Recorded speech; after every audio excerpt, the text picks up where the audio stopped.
Então vamos lá. Então vamos pedir a Deus que nesse dia da coleta para a campanha da evangelização, terceiro domingo do Advento, que representa a alegria da iminência da chegada do Senhor, sejamos repletos da força de Cristo para levar o projeto e levar a caridade a todos aqueles que necessitam. Pai nosso, que Estais no céu, santificado santificado seja seja o o nosso vosso nome. nome. Venha Venha a a nós nós o o vosso vosso reino, seja seja reino, a vossa vontade, assim assim na terra na como no terra céu. como no céu. O O pão nosso nosso de cada dia nos dai nos hoje. dai hoje. Perdoai Perdoai as nossas nossas ofensas, ofensas, assim como nós assim como perdoamos nós a quem nos perdoamos a quem nos tem tem ofendido. ofendido. não Não nos deixeis Não deixeis deixeis cair em mas tentação, aí, mas livrai-nos do mal. mas livrai-nos do mal. Amém. Amém. Estamos reunidos em nome do Pai, do Filho e do Espírito Santo. Amém. Amém. Amém. Então vamos lá. Terceiro domingo do Advento. Lembrando que no próximo domingo vai coincidir na missa do dia, até a missa das 10, o quarto domingo do Advento, e a missa das 18 não vai ter, vai virar a missa das 20, que é a missa da noite de Natal. Então é um domingo atípico. A gente vai ter que ver, inclusive, o que a gente vai fazer, como é que nós vamos estudar. E também avisar todos os leitores, e avisar o padre, principalmente, né, que nós vamos ter a exposição dos presépios na semana que vem. Então, nesse domingo, a gente tem a exposição dos presépios. Tem que, quem puder, Nilzete, você consegue estar lá sábado, umas 5 horas, para a gente arrumar lá? Eu estou em retiro sábado. Ah, está em retiro sábado? É o retiro do curso. É lá no Tá, Jaraguá, Zacarias. Ah, ainda bem Pois logo ali. olha, só Deus. Sabe o nome do lugar? Recanto de Sião, alguma coisa de Sião lá. Ah, tá.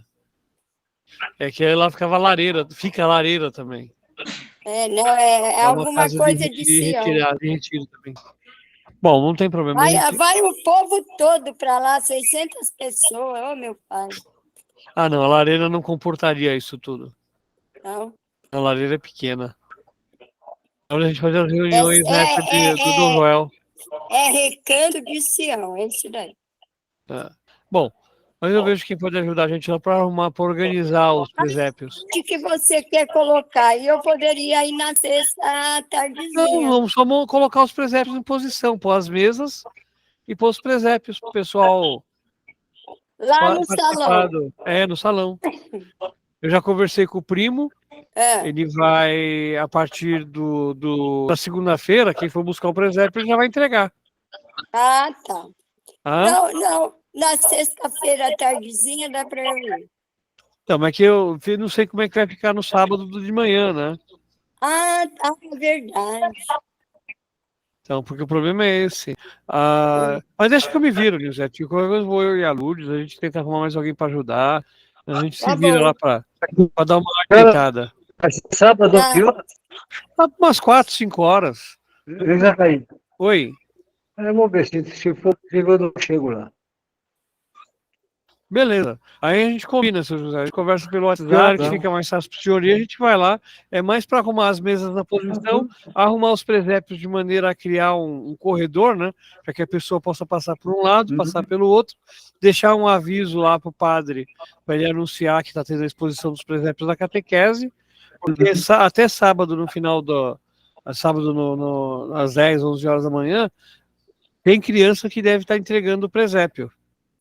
Olha, tem dois meninos meus, ele falou, eu vou terminar essa semana, eu te aviso, eu estou esperando.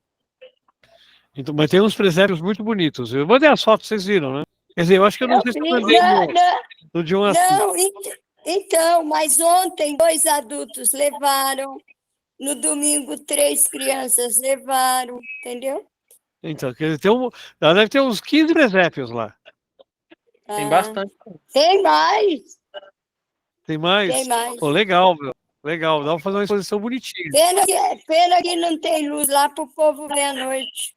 Ah, é. Não, mas de manhã vai estar lá tudo arrumadinho no domingo de manhã. Ah, sim, sim. Então vamos começar, gente? Que são Vamos. 9 horas que eu já comecei atrasado. Então Vamos vamos lá. começar, que a gente vai ficar tarde.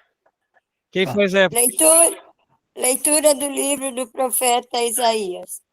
O Espírito do Senhor Deus está sobre mim, porque o Senhor me ungiu.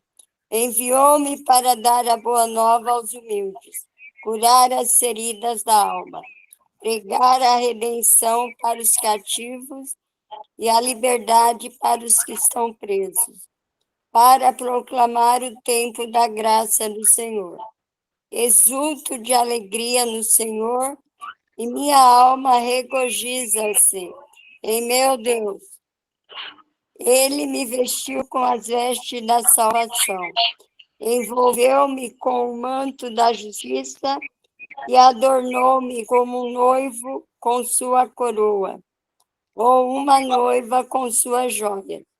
Assim como a terra faz brotar a planta e o jardim faz germinar a semente, assim o Senhor Deus fará germinar a justiça e a sua glória diante de todas as nações. Palavra do Senhor.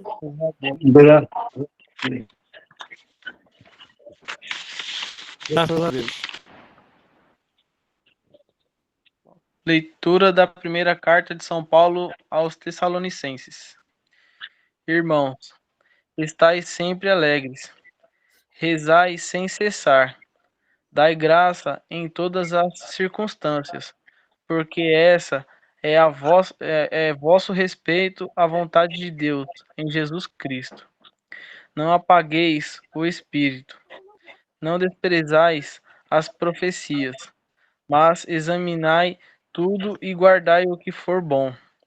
Afastai-vos de toda espécie de maldade.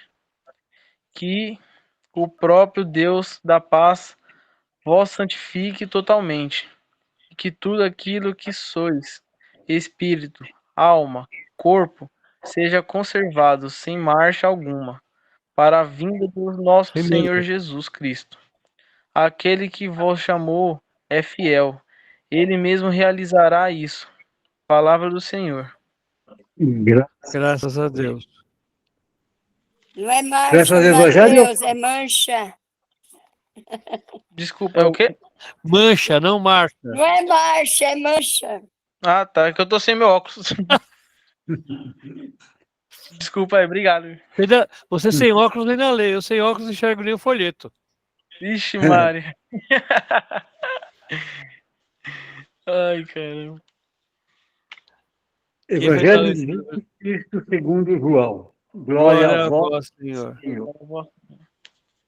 Surgiu um homem enviado por Deus. Seu nome era João. Ele veio como testemunha para dar testemunho da luz, para que todos chegassem à fé por meio dele. Ele não era luz, mas veio para dar testemunho da luz. Este foi o testemunho de João, quando os judeus enviaram de Jerusalém sacerdotes e levitas para perguntar: quem és tu? João confessou e não negou. Confessou: eu não sou o Messias. Eles perguntaram: quem és tu então? És tu Elias? João respondeu: não sou. Eles perguntaram: és o profeta? Ele respondeu: não. Perguntaram então: quem és afinal? Temos que levar uma resposta àqueles que nos enviaram. O que dizes de ti mesmo? João declarou: eu sou a voz que grita no deserto. Aplainai o caminho do Senhor, conforme disse o profeta Isaías. Ora, os que tinham sido enviados pertenciam aos fariseus e perguntaram: por que então andas batizando se não és o Messias, nem Elias, nem o profeta? João respondeu: eu batizo com água, mas no meio de vós está aquele que vós não conheceis e que vem depois de mim. Eu não mereço desamarrar as correntes Isso aconteceu além do Jordão. Palavra da salvação.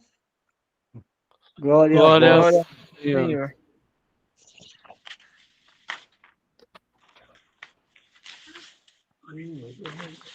Vamos lá, comecemos. Bom, a primeira leitura, né, Zacarias, é a reconstrução de Jerusalém após o exílio, né? Com o povo que sobrou, né?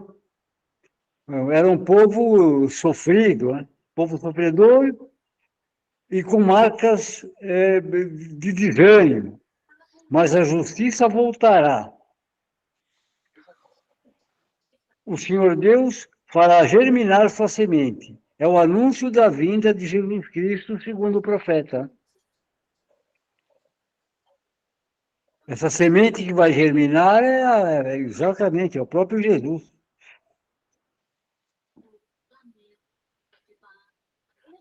Nós temos, lógico, uma visão voltada ao cristianismo. Isso. Né? Nós temos uma visão voltada ao cristianismo. Nós interpretamos esse tipo de texto como um Isso. texto cristão. O judeu, o judeu até hoje, ele vai interpretar esse texto de uma maneira diferente. Tá? O Messias deles, né? É um Messias, É. né, Severo. que defenderia, que livraria Jerusalém, que defenderia e livraria Israel, né, aquela coisa toda. O profeta Isaías, que no caso aqui é o Trito Isaías, ele está mostrando a necessidade da recuperação do povo. Exatamente. O povo deixou de ser quem ele era. O povo deixou de ser fiel a Deus. E o que Isaías cobra? Que todos nós voltemos a ser fiéis a Deus. Essa semente que nós interpretamos como Jesus, ela também pode ser interpretada como a própria palavra. A palavra tem que estar brotando dentro do nosso coração. Lógico. Qual é o supra-sumo, qual é o ápice da palavra? É o próprio Cristo. O Cristo. Tá? Mas o que é importante a gente entender é essa visão cristocêntrica é nossa. Tá? Então, se eu pegar uma pessoa de uma outra fé, de uma outra visão, de uma outra teologia, e ele pegar esse texto, ele vai ter uma visão diferente da minha. Daí a importância da gente ter as pessoas falam, poxa, mas eu não sei o que falar. Fale o que você conseguiu pegar. Porque a importância dessa tua palavra pode ser, fazendo um paralelo aqui com o desenho da Mulan, né? Pode ser o paralelo, pode ser o grão de arroz que vai virar a balança a favor de um dos lados. Né? Então, a importância de nós termos essa visão múltipla é abrir diversos caminhos para que nós possamos visualizar a situação como um todo e não apenas como um único caminho. Né? A mesma coisa a gente vai ver com João Batista. Quem é João Batista? João Batista era um líder, uma pessoa importante. Agora, o termo batizar, no nosso sentido, não é o mesmo termo batizar usado por João Batista naquela época. Então, nós muitas vezes simplificamos as coisas ou entortamos as coisas para atender uma determinada Encaixar nessa carreira. E aonde mora o grande perigo? Porque o que eu faço? Eu faço a palavra de Deus atender a minha necessidade ou eu atendo a necessidade da palavra de Deus? Isso a gente tem que parar para mensurar bem. Eu estou na igreja por Deus ou a igreja está lá por mim? Ou eu acho que ela está lá por mim? Eu sou o centro, eu sou a solução. Eu não sou a solução, eu não sou né? Nós somos, na realidade, ferramentas. Como o profeta Isaías era uma ferramenta, como ele foi uma ferramenta, como ele trabalhou para desenvolver a ação que nos leva para a glória de Deus, né? Então, toda essa postura nós temos que balizar, tá? De maneira a atender ao chamado de Deus, atender ao chamado do profeta, a missão do profeta, sem que nós deixemos de cumprir o que Deus espera de nós. Quando o escrito Isaías aqui convoca, ele está convocando um povo para recuperar uma fé. Será que nós também não precisamos, nesse momento do advento, convocar o povo para recuperar essa fé? Né? Porque para nós é cômodo, nós estamos fechados dentro do nosso casulo, sabe? Será que a gente também não precisa fazer com que esse casulo se rompa para que novos ares entrem nele também? Para que novas pessoas possam participar? Então, é como a gente já falou, aqueles que saíram de Jerusalém levados por Nabucodonosor, aprisionados para a Babilônia, não são os mesmos que voltam. Porque eles saíram adultos e ficaram 70 anos. Eles morreram lá. Quem volta de lá? Os sucessores, os herdeiros deles, que já não tem mais vínculo com Israel. E também os caras não precisavam mais deles, né? Aquilo que você falou, só dava um prejuízo Na realidade, você perdeu quando Ciro toma a Babilônia e fala, mas que raio de várias cortes, isso é desperdício de recurso público. Ele enxuga a máquina pública naquela visão, né? E lembrando que, diferente de hoje você tem uma máquina pública, a gente chama de Estado, né? Um Estado que deve suprir determinados pontos ou determinadas necessidades da comunidade. Naquela época, essas cortes, elas simplesmente viviam para se impor e para ostentar. Eles não faziam nada. Então você não tinha naquela época um hospital público, você não tinha naquela época uma escola pública, você não tinha naquela época um atendimento social. Você tinha uma sociedade de ícones. Eles eram ícones que representavam grupos. Só isso. Ô, Zacarias,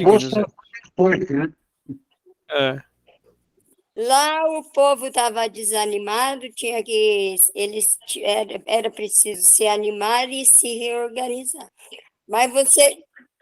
Não, só vou fazer uma comparação. Na realidade, pode falar. Você não acha que a nossa comunidade está precisando da mesma coisa?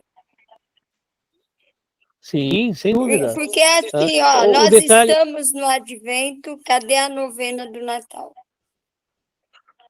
Pouquíssimas pessoas hoje fazem novena, na nossa comunidade principalmente. Pouquíssimas pessoas. Nós perdemos referenciais de comunidade de base. Nós perdemos os grupos de rua se falam mais. Então, nós perdemos, não tem mais. Desde a pandemia, você não vê mais grupos de rua, você não conhece. Se existirem, eles estão tão fechados no seu próprio casulo, que eles não se manifestam. Agora, lógico, é difícil você quebrar essa casca. É difícil você quebrar esse paradigma, mesmo porque nós não temos essa força. Como é que eu vou chegar e falar, venham participar da leitura? Então, mas assim, não estava na hora de voltar a ter reunião do CPP, o padre convocar as pastorais a voltar a fazer esse trabalho? Eu, na minha visão, acredito que sim. Mas o padre não está conseguindo dar conta nem do mínimo do mínimo. sabe? Porque a nossa igreja, ela está tão assim... Morna. A nossa igreja está básica do básico. Ela está morna. Então, nem tá quente, nem assim, fria. tá algo muito, nossa, tá precisando de muita coisa. Olha, você vê, nós não temos catequistas de pé, nós temos muitos catequistas vou falar assim, de ocasião, que querem aparecer. Nós temos leitores que querem aparecer, que não estão preocupados com o desenvolvimento da sua própria, do seu próprio trabalho missionário, do seu próprio trabalho pastoral. Nós temos ministros da animação, ministros do canto, que não estão preocupados com elevar o nível do canto, elevar o nível da comunidade, estão preocupados com aparecer na sua celebração e fazer, muitas vezes, mais alvoroço do que necessário. Nós temos um grupo de oração que até está tentando fazer alguma coisa, mas talvez pelo caminho errado, sabe? Então, muitas coisas que você não encontra. E nós continuamos tendo no Madalena um problema seríssimo, que é o problema da comunicação. Ninguém se comunica com o outro. E é onde você acaba tendo esse exílio, tá? Citado por Isaías aqui, essa ignorância colocada por Isaías, onde nós nos afastamos. Nós esquecemos que nós somos proclamadores do tempo da graça. Cada um de nós deveria ser esse exultar do Senhor de alegria. Porque na realidade essa leitura aí tá servindo para nós mesmos, a nossa comunidade. A princípio as leituras sempre vêm de encontro à nossa comunidade, porque nós somos uma comunidade de fé. Aqui bateu certinho. Então, agora, como fazer um movimento que envolvesse os outros movimentos? Você vê, nós tivemos a imposição dos coroinhas e dos cerimoniários no domingo. Quando é que você ficou sabendo que isso ia acontecer? Eu fiquei sabendo na quinta-feira. Tá vendo? Você ficou sabendo na quinta-feira. Eu fiquei sabendo no domingo, quando eu cheguei na missa. Nossa. Agora cá para nós. O que coroinhas eu entendo é para servir. Quando foi me passaram a partir dos 9 anos. Eu também achei crianças muito imaturas receber a imposição de coroinha.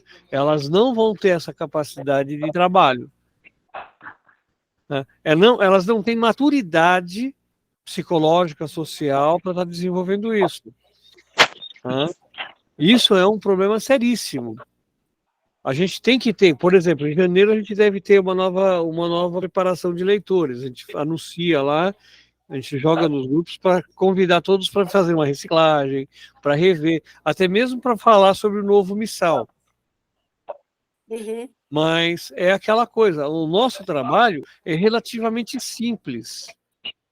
O nosso trabalho, teoricamente, é ler. O que eu costumo colocar e falo para todo mundo sabe disso. Não basta ler, você tem que saber o que você está lendo. Você pode ser questionado sobre o que você está lendo. E como você vai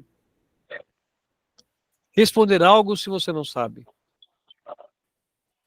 Então, essa reunião, ela deve servir para nós buscarmos o nosso entendimento, trazer as nossas dúvidas, construir novas dúvidas. O pessoal fala assim, poxa, mas como eu não posso perguntar, senão eu posso colocar o palestrante, eu posso colocar o membro da reunião numa saia justa.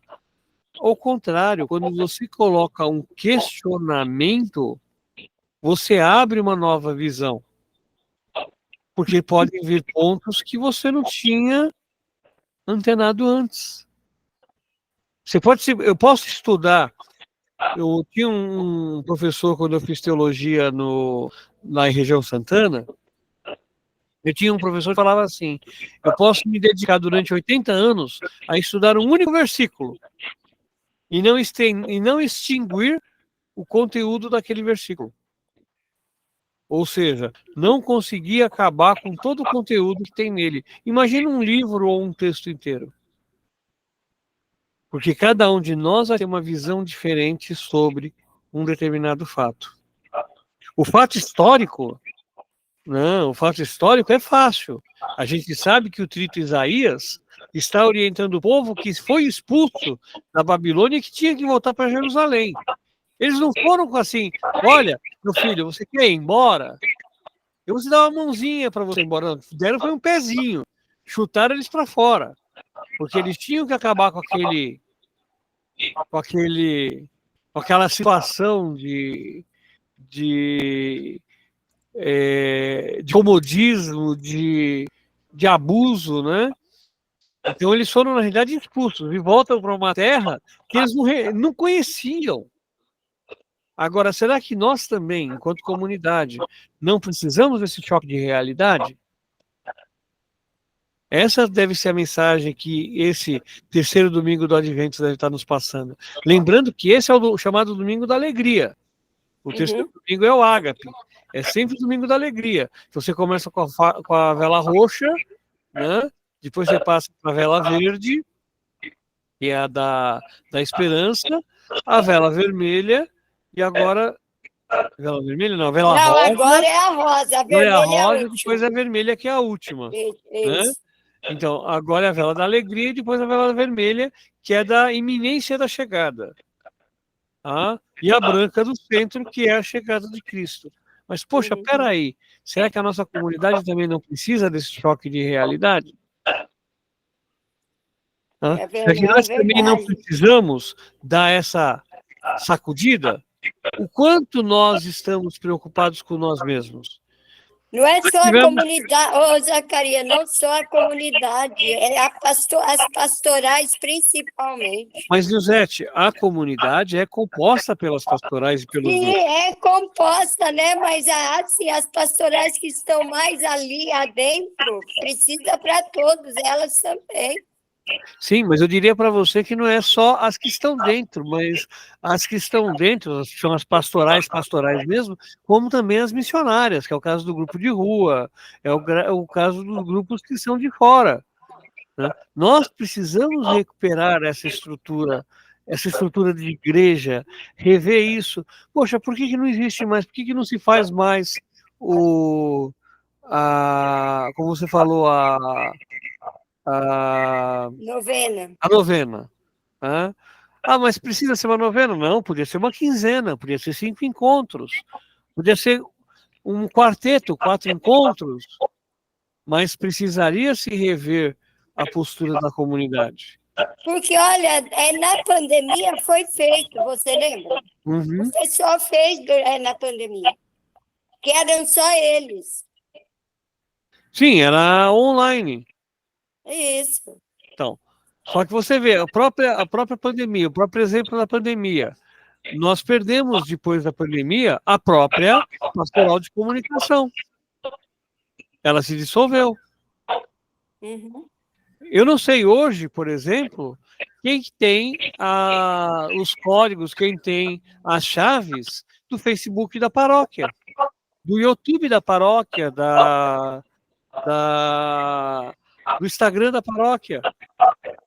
Quem é que zela por isso? Quem é que está alimentando isso? Se é que está sendo alimentado? Entende? Então, tudo isso são coisas que foram se perdendo no tempo. Para falar a verdade, realmente já faz um tempo mesmo. Está meio assim que abandonado. Você vê, pouquíssimas pessoas perceberam, e isso aí eu acho, inclusive, que foi um erro do padre, ele zelou demais por quem fez, com preocupação de não expô-los, e acabou não divulgando.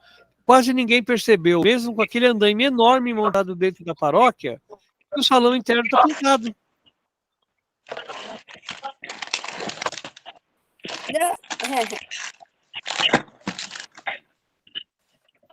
Uma senhora me perguntou, a igreja está aí fora? Eu falei, está sendo pintada, por isso está o andaime. Aí ela falou, tá.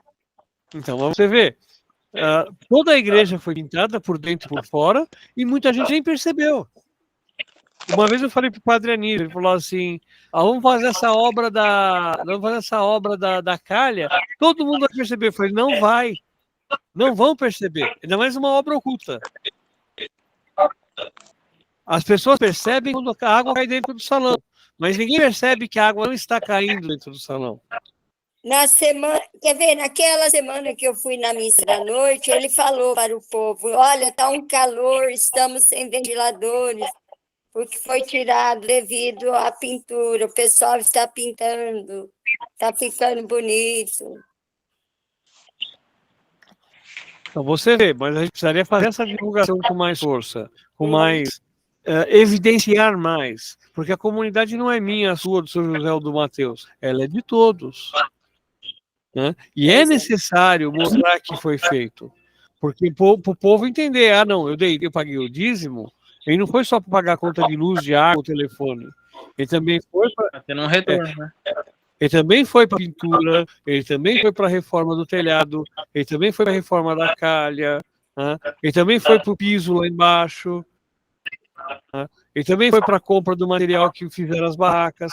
Agora, é uma outra crítica também. Alguns grupos falam assim, eu sou da equipe de obras, vocês sabem disso, mas alguns grupos aparecem na reunião de obras quando é de interesse daquele grupo.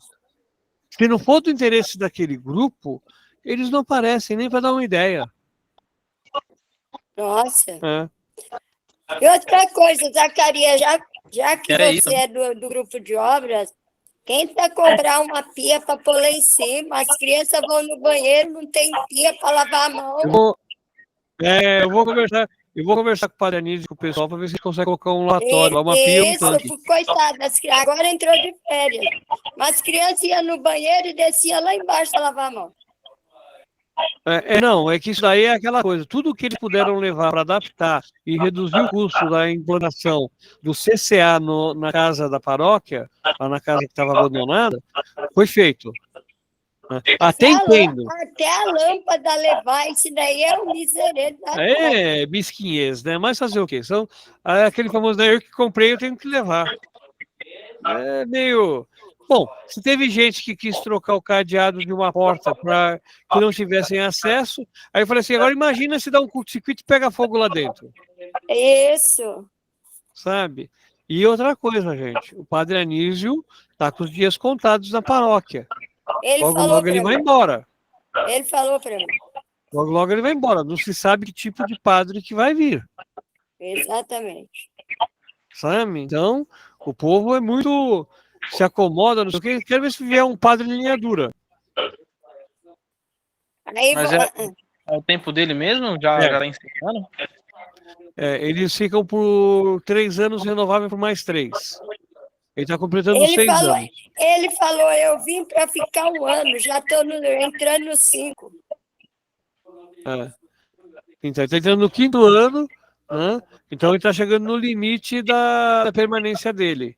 Os padres seculares sempre têm esse período que eles ficam e trocam de padre.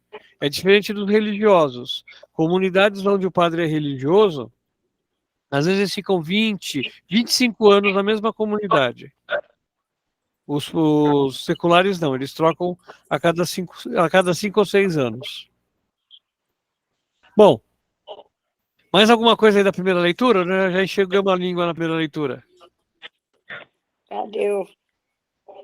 Segunda leitura.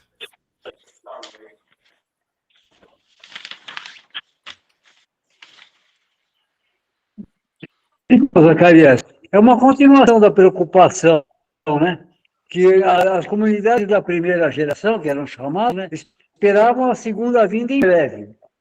A comunidade cristã é provocada pelos incrédulos na demora da segunda vinda, né? Paulo pede que não desanimem nem devolvam insultos, porque ele sempre teve esse problema, né?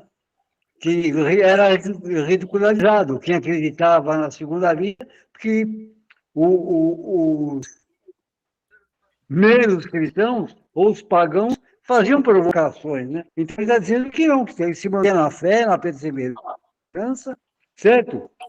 Que nós não sabemos a hora, mas a hora virá, certo? E que não entre na provocação. Aquele é o problema da segunda vinda, que esperavam em breve, e não é bem assim que a coisa funciona.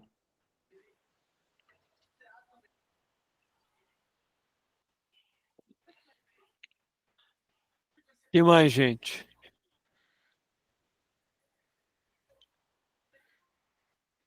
É mais ou menos isso aí que o seu José tava falando, né?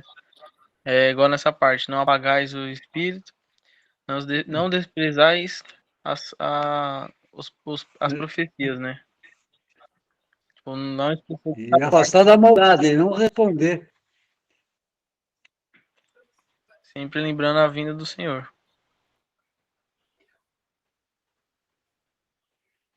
Nilzete? Aquele que vos chamou é fiel, ele mesmo realizará isso, é o próprio Deus. Muito bem. É isso mesmo, Sim, é Zacarias? isso mesmo. O detalhe, um dos detalhes que a gente costuma esquecer, né, tem a ver com... É meio um palavrão, né, mas é importante. Tem a ver com a escatologia. Que raio que é isso, né? O que é escatologia? Escatologia é o que acontece após a vida, no momento da morte. Quando é a nossa segunda vinda de Cristo? De cada um. É um Então, momento...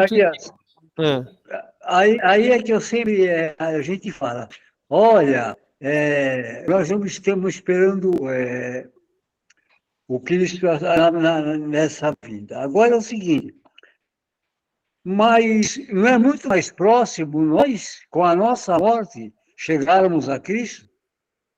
Isto é, se chegarmos, isso É. é uma expectativa de cada um. Nem sabe quem Então, alcança, quantos alcança. aí, Sr. José, nós vamos ter aquela história, né? Todos vão ser julgados. Quem é o juiz? O juiz é o próprio Cristo. Então, Exatamente. tecnicamente, assim, por isso que eu falei, é uma questão de escatologia. Tecnicamente, nós devemos nos preparar para o momento do nosso encontro pessoal com Cristo. Exatamente. A segunda vinda é pessoal e não coletiva. Eles falam do dia de Javé, projetando o Antigo Testamento, né? Fazendo alusão ao Antigo Testamento, aos momentos do Antigo Testamento em que Deus colocava uma postura mais, como é que a gente pode falar assim, uma postura mais agressiva sobre os fiéis. Então ele colocava uma situação de fim do mundo, tudo será terminado. Isso a gente vai ver em Isaías, nós vamos ver em Jeremias, né? Jeremias fala dos ossos ressequidos que vão criar carne, vão criar tendões e vão criar pele, e sobre desses ossos vão vir as pessoas vão se levantar dos túmulos para revitalizar, para retomar o povo de Deus. Tá, mas até aí nós devemos nos preparar para a iminência do nosso próprio encontro com Deus, do nosso próprio encontro com Cristo. Então nós vamos nos encontrar com Cristo. Nós vamos ficar face a face com o Senhor, ele vai apontar para você e falar assim: você falhou aqui, aqui, aqui, aqui, aqui. Né? Quantos pecados nós cometemos que nós nem sabemos que é pecado? Então, é isso que Paulo nos coloca, procure conservar espírito, alma e corpo sem mancha. Então, para que nós sejamos fiéis a nós mesmos. A alma pertence a Deus, o espírito é de Deus, e o corpo somos nós que temos que preservar. Então, nós temos que preservar o nosso corpo, e preservar aquilo que Deus nos ofereceu, os talentos, tanto o espírito, que é a vida, quanto a alma, que é a nossa parcela, vamos dizer assim, a nossa parcela divina. Tá? O dom Esse que Deus nos momento deveria ser de alegria, né? A gente encontra com Jesus e a gente adorá-lo, né? Seria um então, bom momento se fosse possível.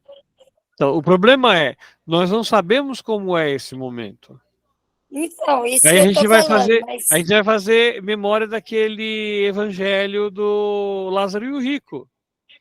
Ninguém voltou do mundo dos mortos para falar como é. sim. Não, mas estou falando, já pensou se fosse um momento assim, um momento de alegria, encontro com o Senhor? Você, ó, já iria adorá-lo, mas É. a gente não sabe como que é. Não, e outra coisa, muitas vezes a gente vai realmente para descansar. Quer dizer, a pessoa está doente, a pessoa está idosa, a pessoa está numa situação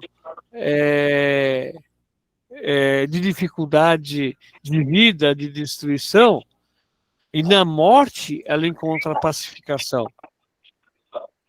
Né? O que também muitas vezes a gente não consegue. Às vezes você olha assim para uma pessoa morta e você tem a visão de uma pessoa tranquila. Isso, Só que muitas vezes também a gente não sabe se aquela pessoa na visão tranquila não foi maquiada. pois é. Né? Porque a gente não sabe o que acontece. Voltando, rebobinando essa história. Aqui caberia uma das coisas que a gente ignora da igreja. Falando enquanto sacramento, falando enquanto dons, falando enquanto vida, que é o sacramento da reconciliação, que é o sacramento da unção dos enfermos. Que é aquele que a gente deveria buscar na igreja todas as vezes que a gente tivesse um problema de saúde.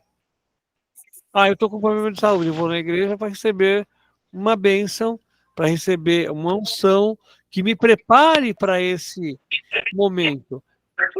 Porque só fica para benzer para os últimos momentos, né?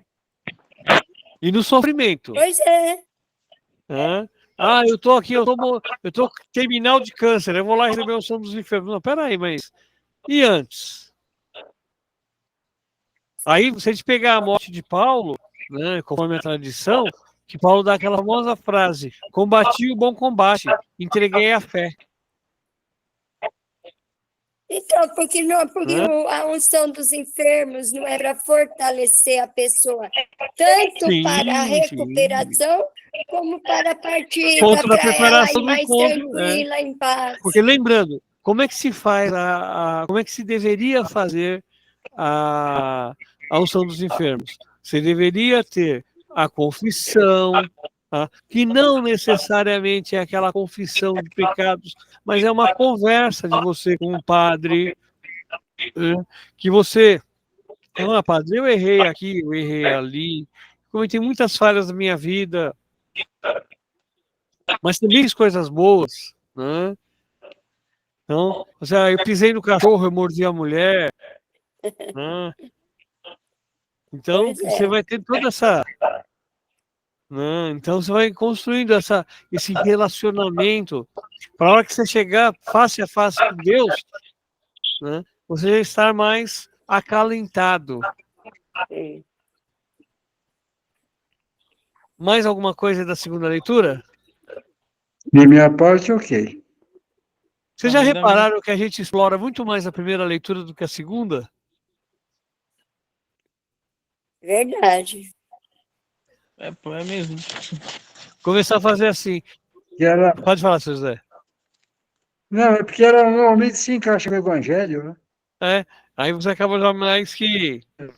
Agora, começava assim, cada um vai pegar uma frase, a partir do próximo encontro, cada um pega uma frase que chamou a atenção em cada uma das 3 leituras, para a gente fazer uma tempestade de ideias.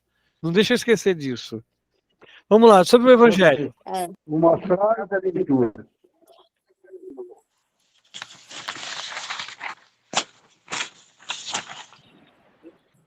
O evangelho é uma coisa de retalhos, né? É. Bem dizer, é quase o mesmo do domingo passado, só que esse aqui vem falando do testemunho de João, né? É uma Na semana continuação. passada acho que era Marcos, não era? É, Então, Marcos. era de Marco, mas Era falava a mesma coisa, Sim, sim, aplanar sim. e as montanhas, Sim, então sim. quer É porque dizer, os dois falavam de João Batista. exatamente, falando quase o mesmo texto, só que aqui vem falando do testemunho, e lá não fala do testemunho. É porque é aquilo que eu estava comentando naquele dia, sobre os evangelistas. Cada evangelista tem um foco diferente. Então, Marcos é a didaque, é a catequese. Mateus é o Cristo, é o Jesus conosco. Lucas é o Jesus voltado aos pobres. E João é a alta teologia, é o pensamento. É Pensamento filosófico, né? teologia. É a teologia, teofo... me fugiu o nome. Teofania.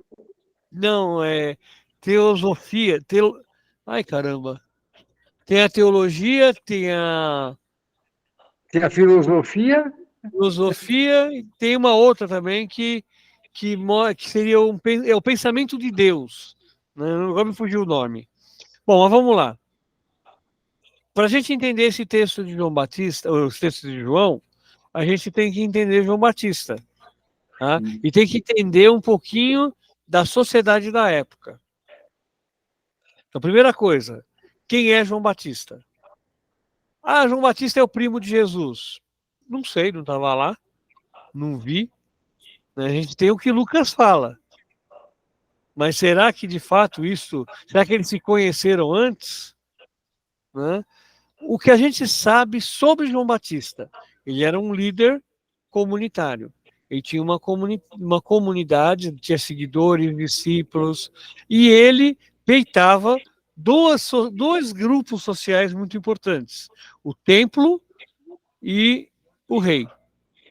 O templo com o perdão dos pecados, e o rei com a condenação pelos pecados do próprio rei. O rei, embora judeu, ele era um funcionário romano. Então ele tinha como obrigação cumprir as ordens de Roma, acima de tudo. Ele não era um rei dos judeus, ele era um funcionário romano. Ele gerenciava a parte... Oi, seu José, cortou. Não, desculpa. Pode continuar. Depois eu falo. Não, pode falar. Porque é o seguinte, a turma tem ideia que sempre os reis eram romanos, e não são. Eles eram nomeados, né? E precisava rezar com romanos. Era uma troca, né? Um proteger o outro. Exatamente. Era uma forma que os romanos tinham de tentar manter o controle das províncias. Então eles pegavam alguém ligado aos grupos predominantes, socialmente influentes da região e nomeavam como reis. Tanto que você tinha o Herodes como rei, mas você tinha Pilatos como governador.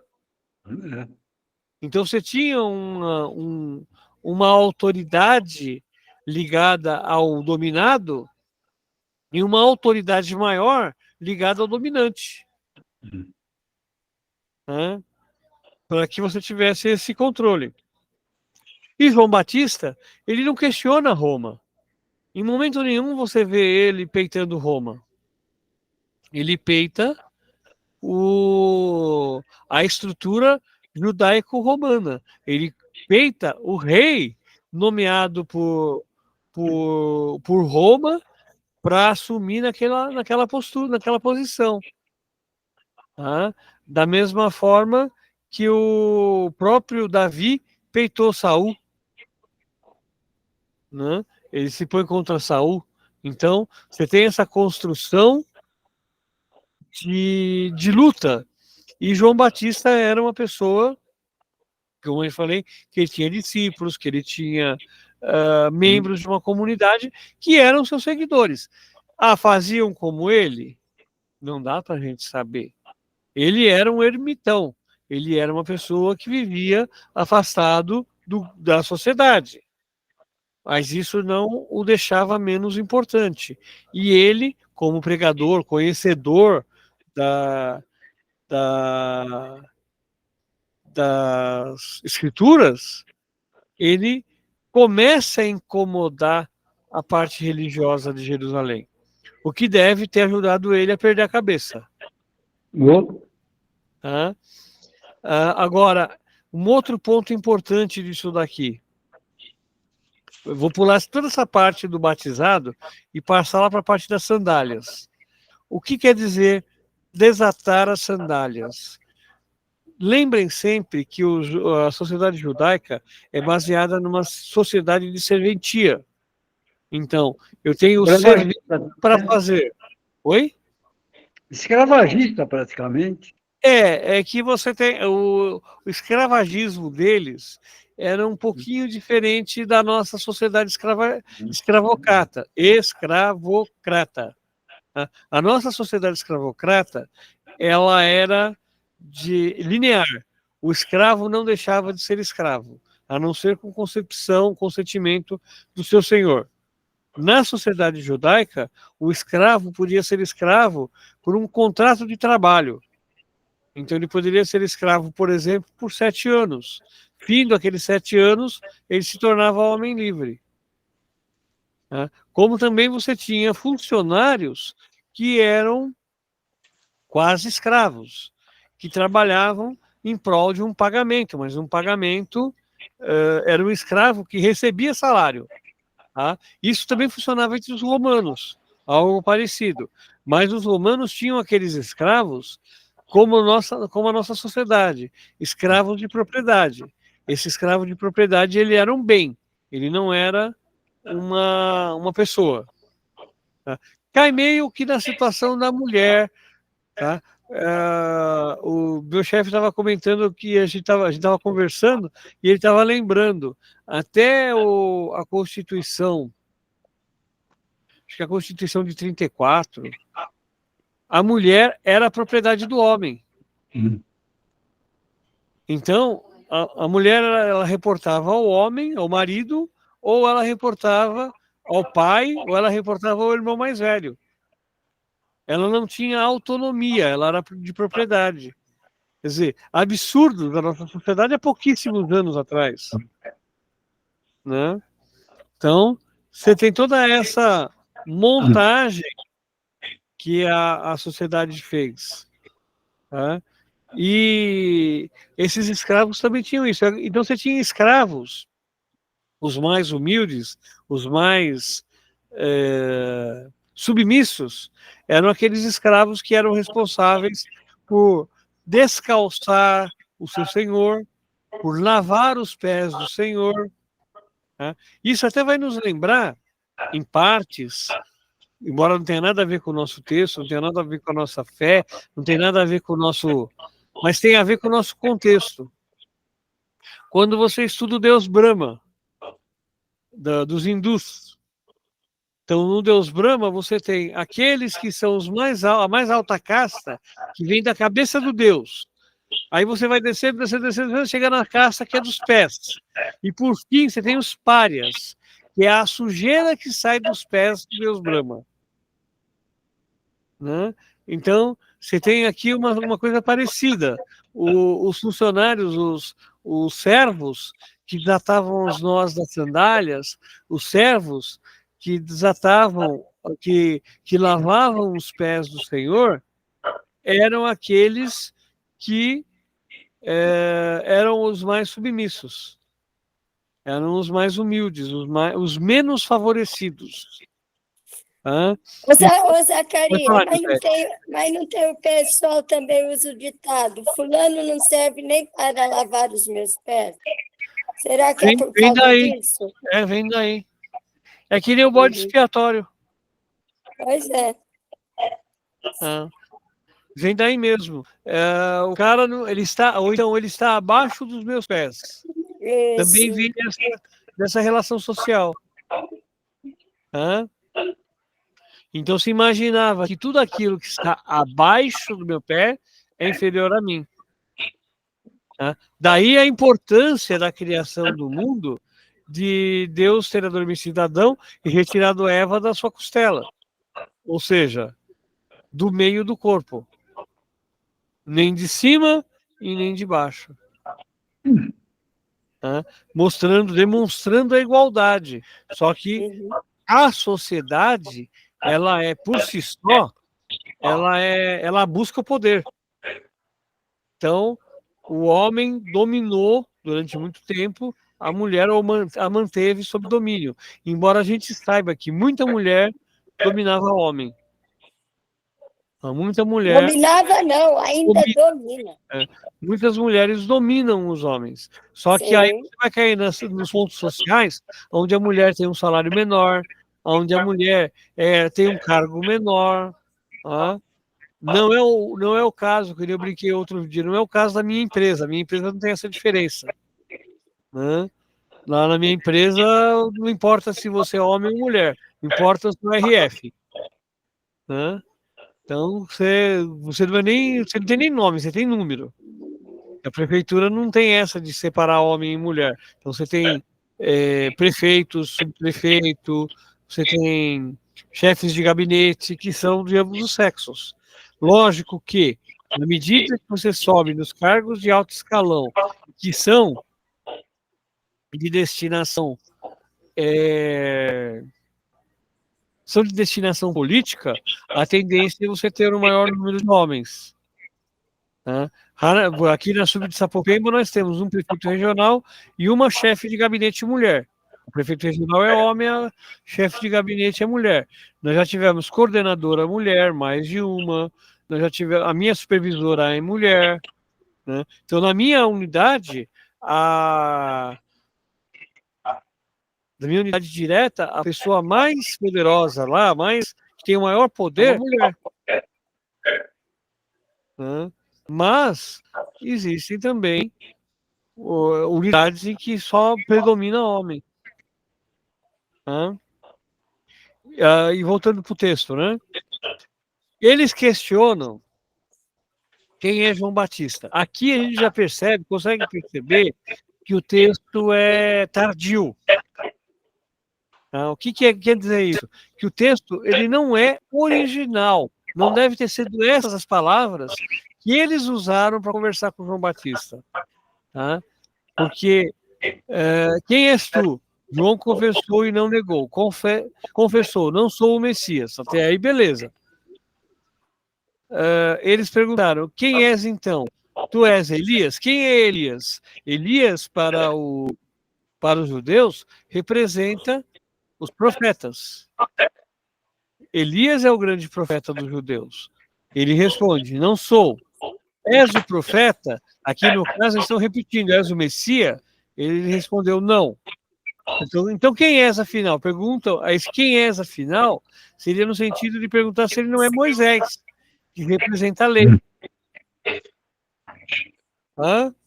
E ele fala, o que dizes de ti mesmo? Eu sou a voz que grita no deserto. Aqui você já tem a visão da postura tardia. Já vão buscar colocar na boca de João Batista as palavras do profeta Isaías. Então, embora alguns coloquem João Batista como aquele que preparou o caminho de Jesus, aqui é o próprio João Batista que está se colocando nessa posição. Então, pressupõe o quê? Que ele sabia de Jesus.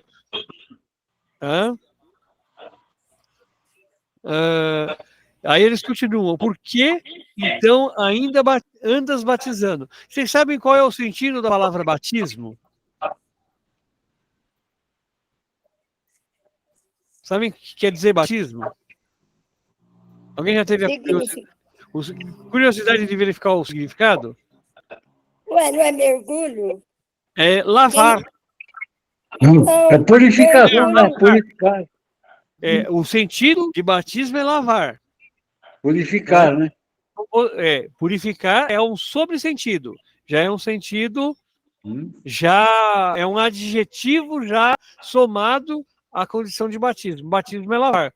Então, quando você vai tomar banho, você vai se batizar. Você vai se banhar. Tá? Então, o batismo... Então, andas batizando se não és Messias. Pô, peraí.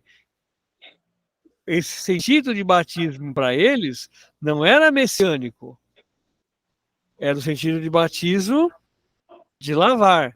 Tanto que João Batista não batiza ninguém para entrar na religião. Ele batiza pessoas que já tinham sido inicializadas na religião, que eram judeus. E o batismo do judeu é a circuncisão. Certo? Então, aqui, eles constroem já essa ideia, já pós-cristianismo. Isso já é uma ideia pós-cristianismo, tá? Que já vai colocar João Batista na situação de promulgador, de divulgador da fé cristã, ou pré-divulgador da fé cristã. Mas, Zacarias, João Batista deveria ser um cara muito humilde, né? Muito simplório, né? Ou não? Não dá para saber. Pode ser que ele fosse simplório no vestir, no andar, no caminhar, e fosse arrogante. Porque ele enfrentava o rei, né? Enfrentava a realeza. Não devia ser assim, tão assim. Devia ser um cara meio cascudo. Né? Ele poderia ser uma pessoa extremamente boa e, ao mesmo tempo, extremamente arrogante. Não, eu falo assim, na humildade dele, né? Porque ele se diminuía para exaltar Jesus, né? Ele nunca se... Nilzete, quem diminui João Batista para exaltar Jesus são os evangelistas. Mateus, Marcos, Lucas e João.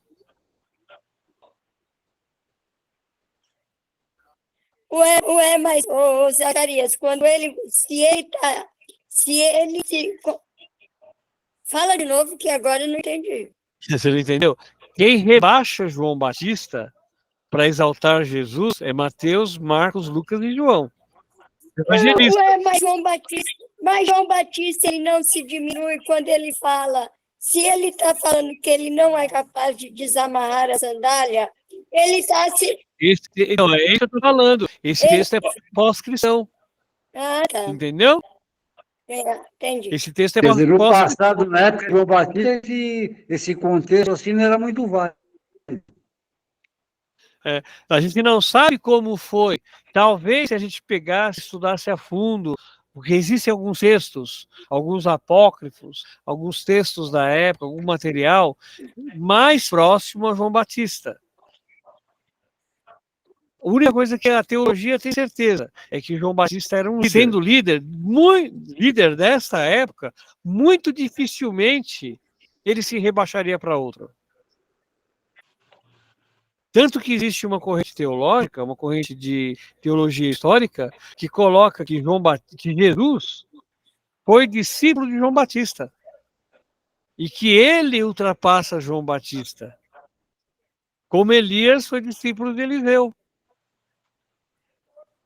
Ou é o contrário? Não, tá certo, né? Elias é discípulo de Eliseu. Ou Eliseu é discípulo de Elias? Não, Elias é discípulo de Eliseu. Aí depois, porque Eliseu é levado pela carruagem de fogo. Aí depois Elias ultrapassa Eliseu nas suas realizações. A mesma coisa você vai ter com Jesus e João Batista. Que a princípio, Jesus vai surgir no momento que João Batista sai de cena. A mesma coisa, se a gente pega o Atos dos Apóstolos, quando é que Paulo se torna importante no Atos dos Apóstolos? Quando Pedro sai de cena. Pedro sai de cena para que Paulo possa ser elevado. Mas João Batista tem, então, é pouca coisa dele, né? Sim, porque aí, como também temos muito poucas coisas de Nossa Senhora. Os evangelhos são construídos para de Jesus Cristo. Para se elevar e se divulgar Cristo.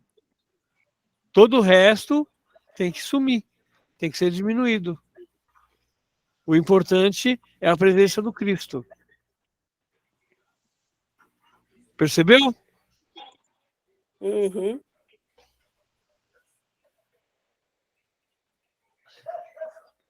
E a parte do aplainai, né, é aquela coisa. Esse aplainai tem mais a ver com os nossos morros internos, com a A nossa comunidade de novo. a nossa ganância, com a nossa comunidade, com o eu, né? O eu ser mais do que o outro, com a própria comunidade não conseguir se encontrar dentro do caminho de desenvolvimento, né? Então, esse aplainai tem mais a ver com cada um de nós do que propriamente com o João Batista. O aplainai é: prepara o teu coração para receber a chegada de Cristo. Prepara o seu coração para o Cristo que vai chegar. E não o contrário. Né? Então, que não tenham espinhos no meu coração, para que ele seja fecundo e possa dar frutos lá na frente. Mais alguma coisa, crianças? Ó, Senhor. Então, só para a gente fazer um exercício de tempestade mental. Uma frase do Evangelho que seja marcante para vocês. Uma frase. Uma frase, uma palavra, um versículo.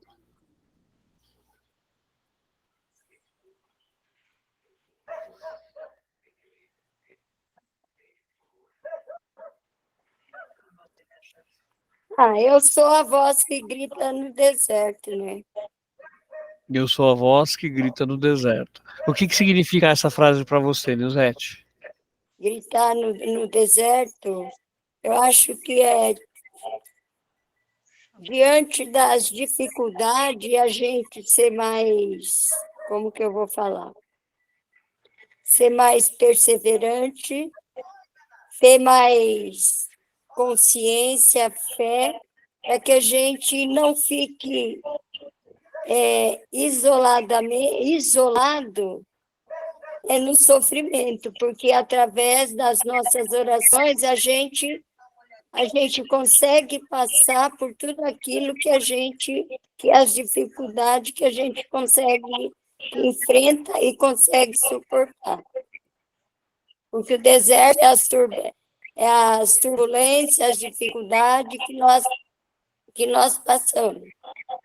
Correto? Não, você está falando. É o seu deserto que você está descrevendo. Sim. Para mim é isso. Não tem como estar errado. Seu José? Essa frase mesmo aí, só que pode ter duplo sentido, né? Como alguém que fala pro nada, à toa. A mesma frase, o gritar no deserto. Isso. Mas, Não é porque, olha, é como se fosse assim, você está numa escuridão, não enxerga nada, mas você tem que ter a fé que você vai conseguir. E como que a gente consegue isso? Através das nossas orações. Mateus? Tem essa parte aqui que eu acho interessante, que fala que ele era a luz, mas veio para dar o testemunho da luz, né? Tipo assim, aparentemente as pessoas sabem que parece que assim, Deus está aqui, só que parece que tem que ter uma palavra de uma pessoa, vamos dizer assim, mais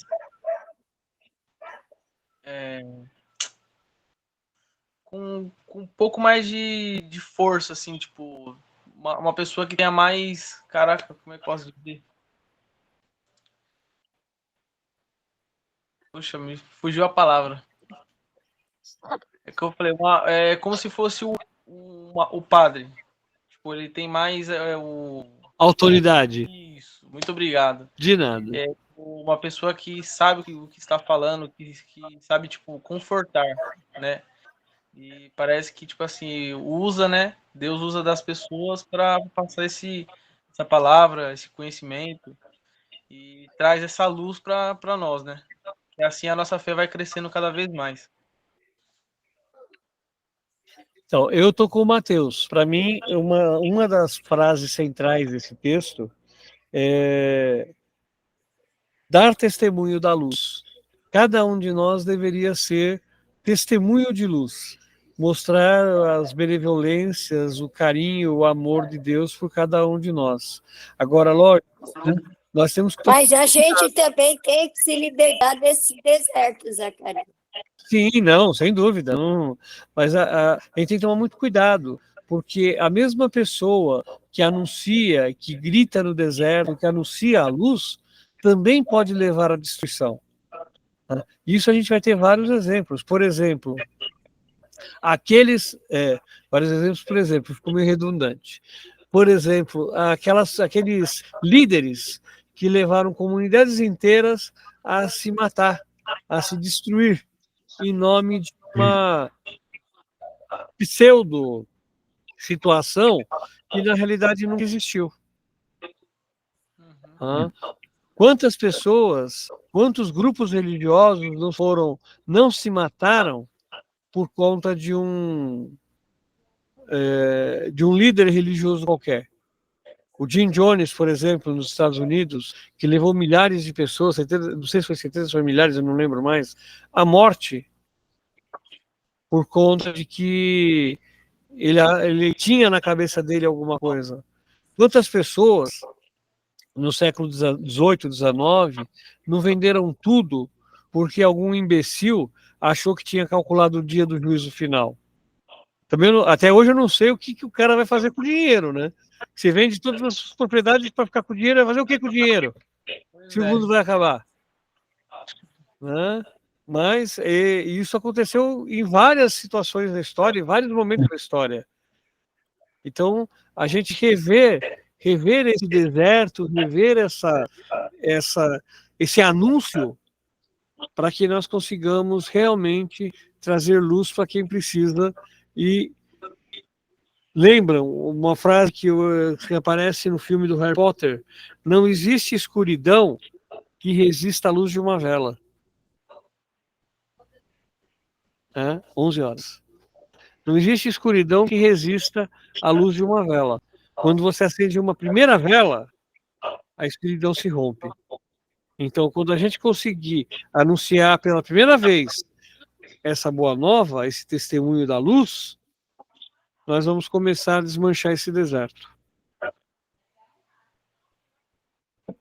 Beleza? Beleza. Beleza.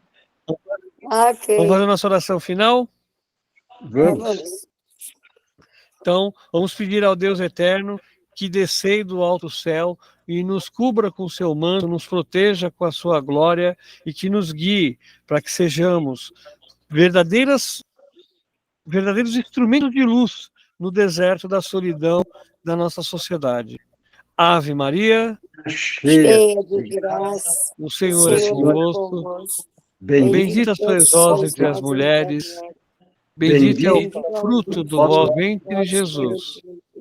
Santa Maria, Mãe de Deus, rogai por nós, pecadores, Agora, agora e na hora de nossa morte.